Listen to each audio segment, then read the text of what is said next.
सफ़र के हर मोड़ से वाकिफ़ हूँ मैं। सफ़र के हर मोड़ से वाकिफ़ हूँ मैं, अपनेपन के हर शोर से वाकिफ़ हूँ मैं। जहाँ दो कदम साथ चलकर लोग साथ छोड़ देते हैं, जहाँ दो कदम साथ चलकर लोग साथ छोड़ देते हैं, ये ज़िंदगी तेरे उस दौर से वाकिफ़ हूँ मैं। ये ज़िंदगी तेरे उस दौर से वाकिफ़ हूँ मैं। इन्हीं पंक्तियों के साथ मैं पीसी यादव आप सभी साथियों का अपने एकेडमी प्लेटफॉर्म पर अभिनंदन करता हूँ। मित्रों, आज भारतीय संविधान एवं राज्य व्यवस्था के अंतर्गत कुछ महत्वपूर्ण प्रश्नों का संकलन आपके साथ साझा कर रहा हूँ। तो करते हैं शुरुआत प्रश्न नंबर 1 से। संविधान के निम्नलिखित में से किस प्रावधान के अंतर्गत भारतीय संसद को नया राज्य बनाने का अधिकार है? संविधान का वह कौन सा प्रावधान है, वह कौन सा अनुच्छेद है जिसके अंतर्गत भारतीय संसद को एक नया राज्य बनाने का अधिकार है? विकल्प नंबर ए अनुच्छेद 1, विकल्प नंबर बी अनुच्छेद 2, विकल्प नंबर सी अनुच्छेद 3, विकल्प नंबर डी अनुच्छेद 4। तो इन चारों विकल्पों में से कौन सा विकल्प सही है? इन चारों विकल्पों में अगर हम नज़र दौड़ाएं तो विकल्प नंबर सी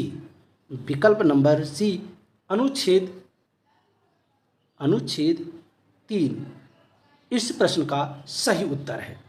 अनुच्छेद 3 में बताया गया है कि संसद साधारण बहुमत से किसी नए राज्य का गठन तथा किसी वर्तमान राज्य के क्षेत्र, सीमा या नाम में परिवर्तन कर सकती है। यहाँ ध्यान देने योग्य बात यह है कि इससे संबंधित जो भी विधेयक संसद में प्रस्तुत किया जाएगा उसके लिए राष्ट्रपति की पूर्व अनुमति आवश्यक है। अगर हम अनुच्छेद 1 की बात करें तो इसमें संघ का नाम और राज्य क्षेत्र है। इसमें लिखा गया है कि भारत अर्थात इंडिया राज्यों का संघ होगा। अगर हम अनुच्छेद 2 की बात करें तो इसमें संसद को संघ में नए राज्यों के प्रवेश या स्थापना करने के लिए विधि बनाने का अधिकार देता है। अनुच्छेद 2 में संसद को संघ में नए राज्यों के प्रवेश या स्थापना करने के लिए विधि बनाने का अधिकार देता है। अनुच्छेद 4 में संसद द्वारा अनुच्छेद 2 अथवा अनुच्छेद 3 के अंतर्गत बनाई गई विधि अनुच्छेद 368 के प्रयोजनों के लिए संविधान में संशोधन करने वाली विधि नहीं समझी जाएगी। इस बात का वर्णन किया गया है। जैसा कि आप जानते हैं कि अनुच्छेद 368 संविधान संशोधन के बारे में विवरण देता है। अब देखते हैं प्रश्न नंबर 2। भारत एक गणतंत्र है, इसका अर्थ है। भारत एक गणतंत्र है, इसका अर्थ है क्या? विकल्प नंबर ए सभी मामलों में अंतिम अधिकार जनता के पास है। विकल्प नंबर बी भारत में संसदीय शासन नहीं है। विकल्प नंबर सी भारत में वंशानुगत शासन नहीं है। विकल्प नंबर डी भारत राज्यों का संघ है। तो इस प्रश्न का सही उत्तर है विकल्प नंबर सी, भारत में वंशानुगत शासन नहीं है।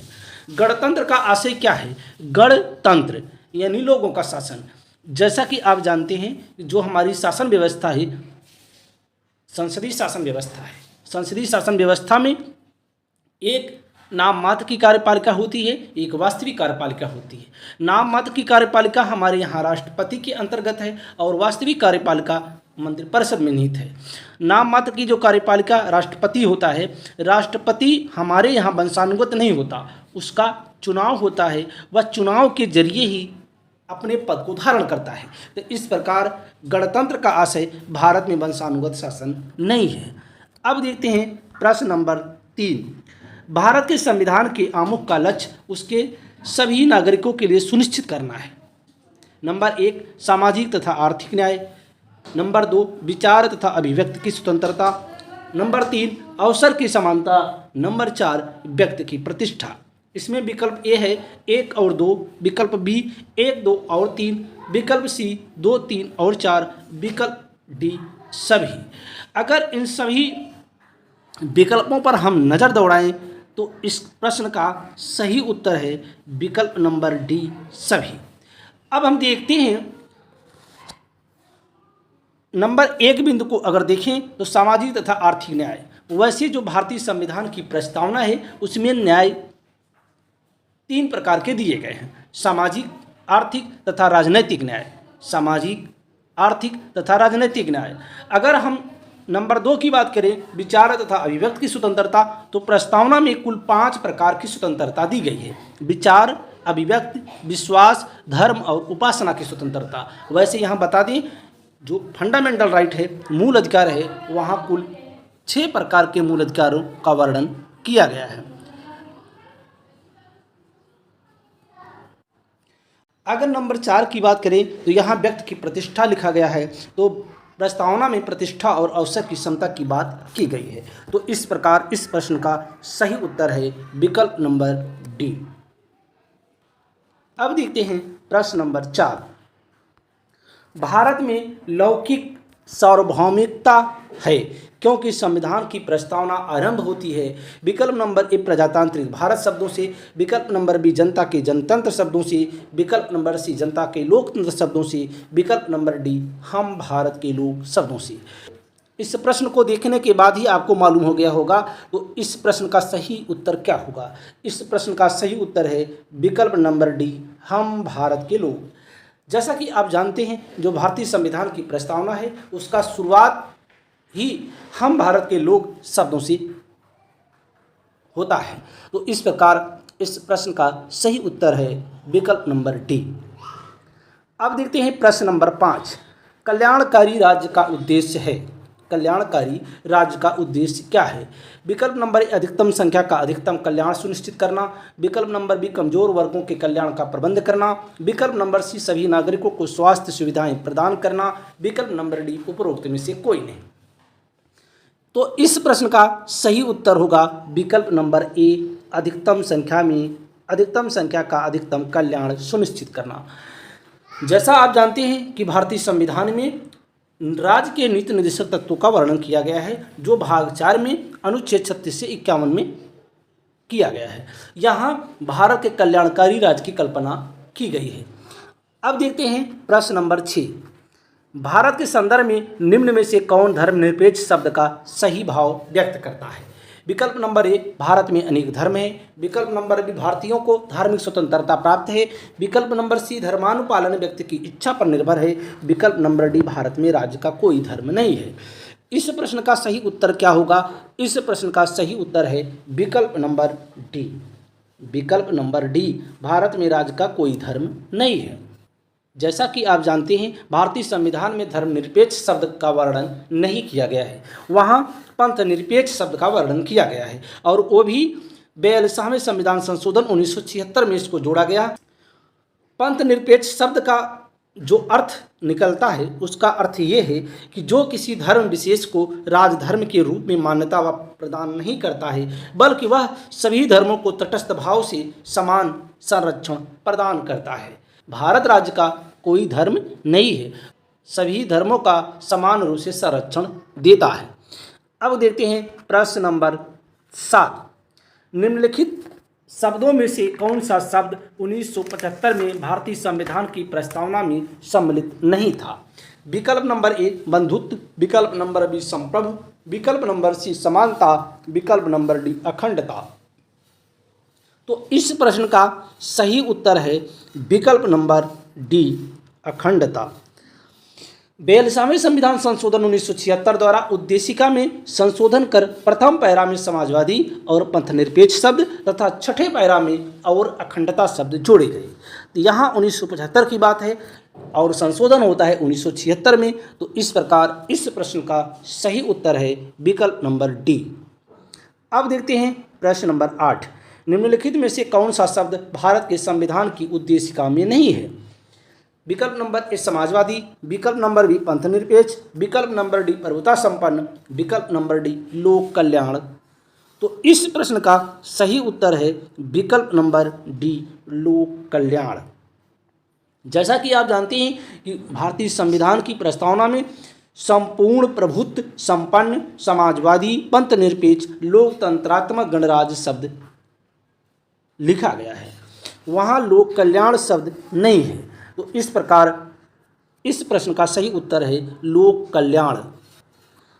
अब देखते हैं प्रश्न नंबर 9। निम्नलिखित में से किस वाद में उच्चतम न्यायालय ने धारणा प्रस्तुत की कि उद्देशिका संविधान का भाग है। वह कौन सा वाद है जिसमें भारतीय उच्चतम न्यायालय ने ये धारणा प्रस्तुत की कि जो उद्देशिका है, जो भारतीय संविधान की प्रस्तावना है, उस संविधान का भाग है। विकल्प number A union of India, विकल्प नंबर बी बनारसी दास बनाम स्टेट ऑफ यूपी, विकल्प नंबर सी बम्बई बनाम यूनियन ऑफ इंडिया, विकल्प नंबर डी मलक सिंह बनाम स्टेट ऑफ पंजाब। तो इस प्रश्न का सही उत्तर है विकल्प नंबर सी बम्बई बनाम यूनियन ऑफ इंडिया। यहाँ आपको बता दें, जो भारतीय संविधान की प्रस्तावना है उससे संबंधित कई वाद आए। पहला वाद आता है इनरी बेरुवारी वाद 1960।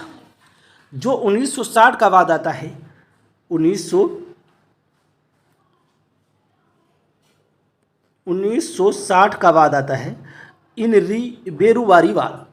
उसमें उद्देशिका को संविधान का भाग नहीं माना गया। उसके बाद नंबर आता है 1973। 1973 में केशवानंद भारती बनाम केरल राज्य में उद्देशिका को संविधान का एक भाग माना गया। उद्देशिका के बारे में यह भी बताया गया कि इसमें संशोधन किया जा सकता है और उद्देशिका न्याय योग्य नहीं है, यानी उद्देशिका में जो शब्द दिए गए हैं उसके लिए किसी न्यायालय का दरवाज़ा आप खटखटा नहीं सकते। आगे जो वाद आता है वो है एस.आर. बम्बई वाद 1993। यही एस.आर. बम्बई वाद है, एस.आर. बम्बई वाद 1993। इसमें जस्टिस रामास्वामी ने सुनवाई के दौरान कहा कि प्रस्तावना संविधान का अभिन्न अंग है। सरकार का प्रजातांत्रिक स्वरूप, संघीय संरचना, राष्ट्रीय एकता और अखंडता, धर्मनिरपेक्षता, समाजवादी स्वरूप, सामाजिक न्याय व न्यायिक पुनर्लोकन भी इसकी मौलिक संरचना में शामिल है। बम्बई वाद 1992 में जब बाबरी मस्जिद का विध्वंस होता है तो बड़े पैमाने पे केंद्र में कांग्रेस सरकार ने बीजेपी शासित राज्यों की सरकारों को बर्खास्त कर दिया था और ये सभी वाद सुप्रीम कोर्ट में जाते हैं। तो उसी वाद की सुनवाई के दौरान एस.आर. बम्बई जो कर्नाटक के मुख्यमंत्री थे उन्हीं का वाद था। सभी को समेटते हुए इसकी सुनवाई करते हुए एस.आर. बम्बई ने उक्त बातें कही थी। अब देखते हैं प्रश्न नंबर 10 और इस वीडियो का ये अंतिम प्रश्न है। निम्नलिखित में से कौन सी भारतीय संविधान की विशेषता नहीं है? विकल्प नंबर ए संसदात्मक सरकार, विकल्प नंबर बी अध्यक्षात्मक सरकार, विकल्प नंबर सी स्वतंत्र न्यायपालिका और विकल्प नंबर डी संघात्मक सरकार। अगर हम विकल्प नंबर एक की बात करें तो भारत में संसदात्मक सरकार है। यहाँ नाम मात्र की कार्यपालिका और वास्तविक कार्यपालिका है और जो वास्तविक कार्यपालिका है वो व्यवस्थापिका के सदस्यों से मिलकर बनती है। अगर बी की बात करें अध्यक्षात्मक सरकार, तो भारत में अध्यक्षात्मक सरकार नहीं है। इस प्रश्न का सही उत्तर होगा विकल्प नंबर बी अध्यक्षात्मक सरकार। अध्यक्षात्मक सरकार की अगर बात करें तो संयुक्त राज्य अमेरिका में अध्यक्षात्मक सरकार है। अध्यक्षात्मक सरकार में जो शासक होता है, जो राष्ट्रपति होता है कार्यपालिका का प्रधान, वह वास्तविक होता है, वह नाम मात्र का कार्यपालिका का प्रधान नहीं होता। अमेरिका में यानी संयुक्त राज्य अमेरिका में जो राष्ट्रपति होता है वो वास्तविक कार्यपालिका का प्रधान है और इसीलिए उसको अध्यक्षात्मक सरकार के नाम से जाना जाता है। अगर देखें विकल्प नंबर सी स्वतंत्र न्यायपालिका, तो भारत में स्वतंत्र न्यायपालिका है और विकल्प नंबर डी संघात्मक सरकार की बात करें तो भारत में संघात्मक सरकार भी है। यानी भारत में संघात्मक सरकार भी है और संसदात्मक सरकार भी है और स्वतंत्र न्यायपालिका भी है, लेकिन अध्यक्षात्मक सरकार नहीं है। चलते चलते आपको ये बताना मैं चाहता हूँ कि अगर हमारे वीडियो आपको पसंद आते हैं तो आप अपने साथियों के बीच में इसको शेयर करें और चैनल पर नए हैं तो सब्सक्राइब करना ना भूलें। इसी के साथ ही वीडियो यहीं पर समाप्त होता है। जय हिंद, जय